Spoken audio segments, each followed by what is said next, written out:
Hey folks, Dr. Gerstmar from Aspire Natural Health. Good morning, good afternoon, good evening, whatever you happen to be watching or listening to this. I hope you're having a fantastic day. Today I wanted to share with you the health journey, the healing journey. Really what this is though, this is the journey to success.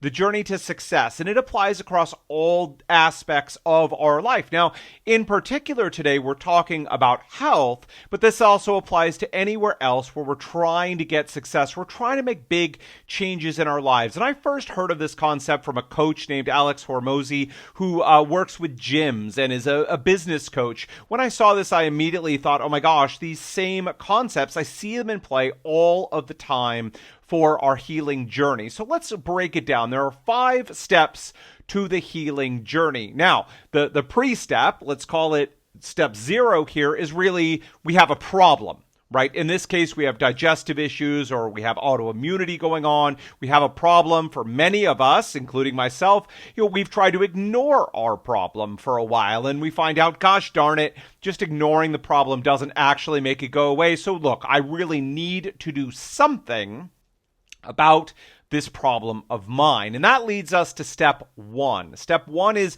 we found a solution, or we found what we believe is a solution to our issues. So maybe we hear that changing our diet can really impact our digestive issues or autoimmunity. And P.S., it really can make a big change in digestive issues or autoimmunity. And we think, yes, I found the answer. We are in stage 1, known as uninformed optimism. Uninformed optimism. We're optimistic because we're like, yes, it's the solution. We're uninformed because we really don't know all that entails and what's going on and what's really going to be needed. And so we're usually really excited at this stage. We're hopeful. We found an answer.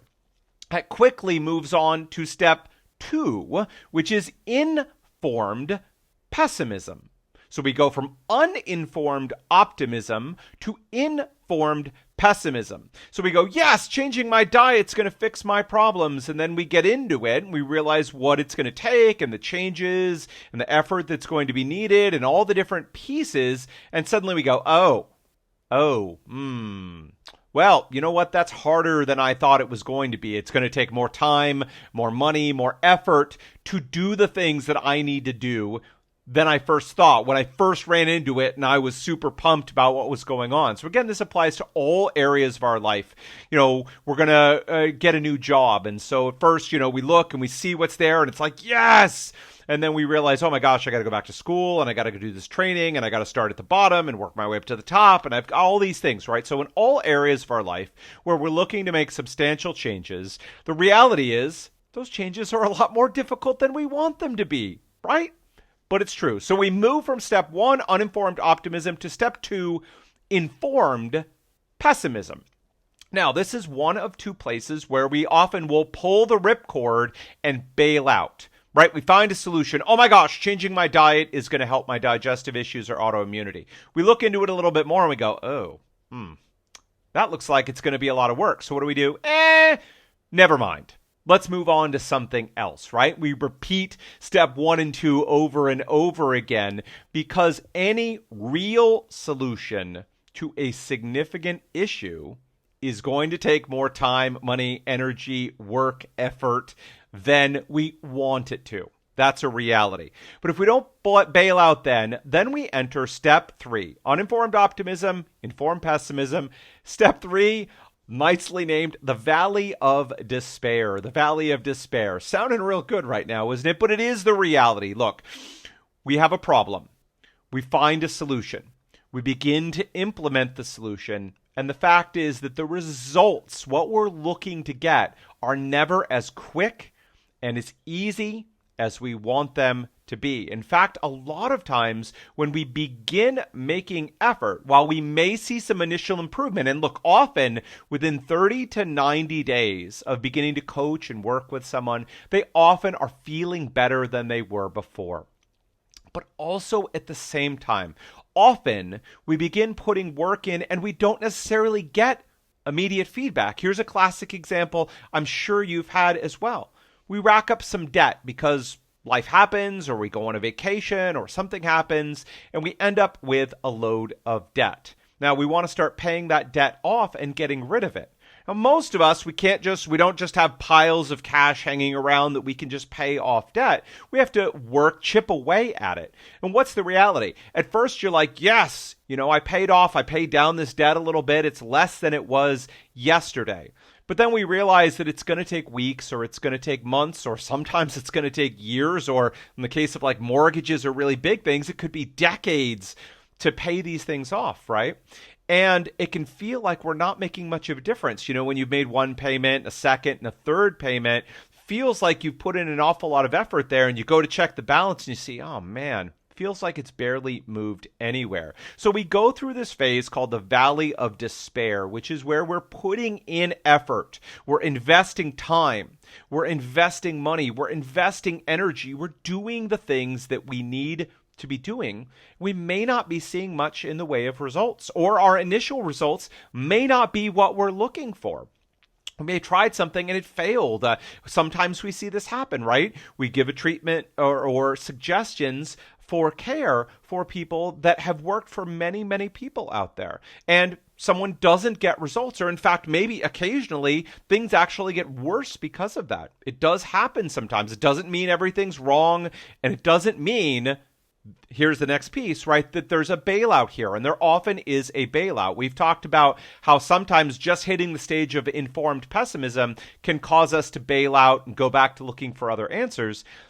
Also, this bigger stage, the Valley of Despair, often causes us to bail out of the process. We get started, we start investing some time, money, and energy, we get going, and gosh darn it, we're just not seeing results as fast as we want to, whether it's in weight loss, other areas of our life, or dealing with digestive issues and autoimmunity, and so we pull the ripcord, we bail out, we go looking for other options. Sometimes, of course, that's right, but often no. We need to pursue through step 3, the Valley of Despair, until we get to step 4, informed optimism. Informed optimism. By this point, we understand what's necessary, and we've made the changes that are necessary to get the results that we're looking for. We've gone through the trial and error. We've gotten people outside to help us shortcut that process and move through it. We figured out what we need to do. We've made the commitment to invest time, money, and energy in doing the thing.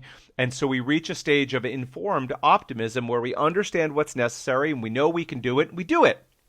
So then, finally, we reach step 5, achievement, right? Having met our goals, or at least moved in the direction of our goals. Our digestive issues are way better than they were before. Maybe they're completely resolved. Our autoimmunity is doing great. It's under control. We feel wonderful. Everything's really working for us. We made it to step 5, achievement. Now, of course, what we want is step 1, informed optimism. Boom, step 5, achievement. The reality, though, is that doesn't happen. It just doesn't happen, especially if we're looking for long-term and sustainable results, and especially if we're looking to move beyond simply getting symptoms under control. Because is it possible to quickly get symptoms under control and feel better? A lot of times, yes, it is. But it isn't possible to make long-term and sustainable changes quickly and easily. Gosh, I wish it were, but it isn't. Instead, when we recognize that the healing journey is really about 5 phases. Uninformed optimism. Uninformed optimism when we're excited and we're happy. We don't really know what's going to be involved. The sobering moment of informed pessimism when we realize, gosh, this is going to be harder than I thought it was going to be. That's a place where we can easily bail out and go looking for more silver bullets and easy answers. And here's the reality, we're not going to find them. Then, unfortunately, we all enter into step 3, the Valley of Despair, where we're putting in effort. We're not necessarily seeing immediate gratification and immediate results from what we're doing. Sometimes, unfortunately, it can take weeks, it can take months, it can take even longer sometimes to really make substantial improvements and feel tremendously better. Doesn't mean it's hopeless, but it is going to take a lot of people some time, some effort, some trial and effort, basically, okay? And that is a place where we often see ourselves bailing out of the process before we can hit step 4, informed optimism. We know what to do. We're confident. We're capable. We're willing to make the changes. And finally, when we do all of that, we hit step 5, achievement. All right, by better understanding this process, we can avoid the temptation to bail out when we hit step 2 or step 3, and we can persevere until we get to step 4 and ultimately step 5. All right, folks, if you're watching this, I'll include a quick picture, a little sketch I made of the 5 steps of the healing journey, or really the success journey in any aspect of our lives.